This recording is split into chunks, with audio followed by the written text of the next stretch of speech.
So what if the apps on your phone weren't just tools? What if they were, well, alive? Imagine an app with a real heartbeat, one that actually has a conversation with you and earns its spot on your home screen.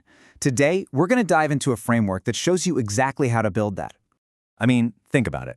How many apps have you downloaded, used maybe once, and then just forgot they even existed? Most apps feel like a hammer. You pick it up when you need it, you hit the nail, and you put it away. They don't have a life of their own. They're just sitting there, waiting for us. But what if they didn't have to? And that right there is the big shift in thinking. Every tap, every notification, every single interaction isn't just you using a tool. It's you taking a turn in a conversation. The app becomes a partner in a dialogue, not just a passive thing you command. And when we design for that conversation, we stop building disposable apps and start creating systems that can actually sustain themselves. All right, so here's our game plan. We're going to start with the app's heartbeat, what we call the core. Then we'll get into the conversation, the loop, and the features, which are the functions. We'll make it all super concrete with a real-world look at Canva, and then we'll wrap up with the big takeaways. Okay, first up, the heartbeat, the core. Every living thing needs a heart, right? For an app, the core is that central, unchanging pulse. It's what gives the app its identity and its reason to exist. This is absolutely the most important piece of the puzzle. So the secret to the core is that it's a really simple binary filter.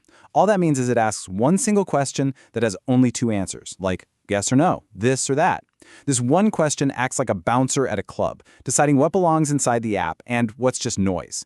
This is what prevents that dreaded feature creep. You know, when an app gets bloated with a million confusing options?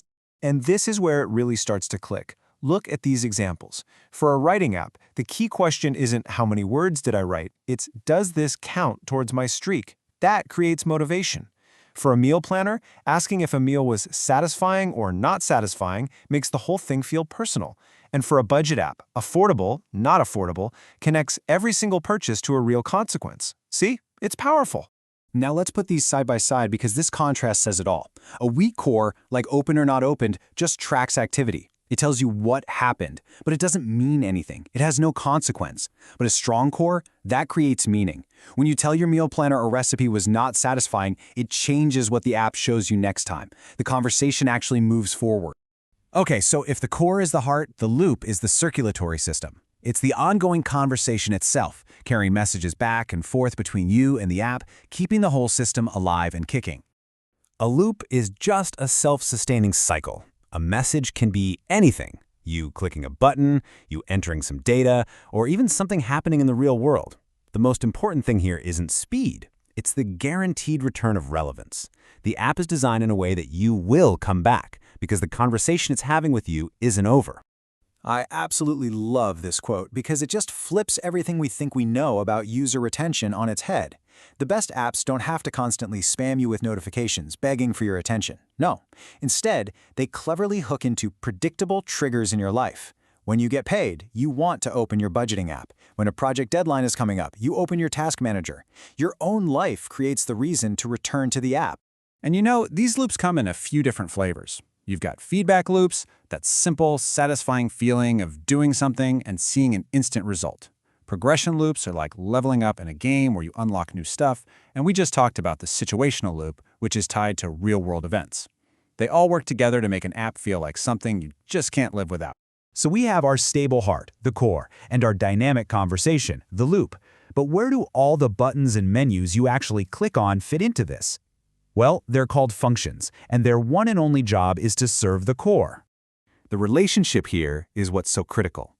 The core is the stable identity. It's that one central question that never changes.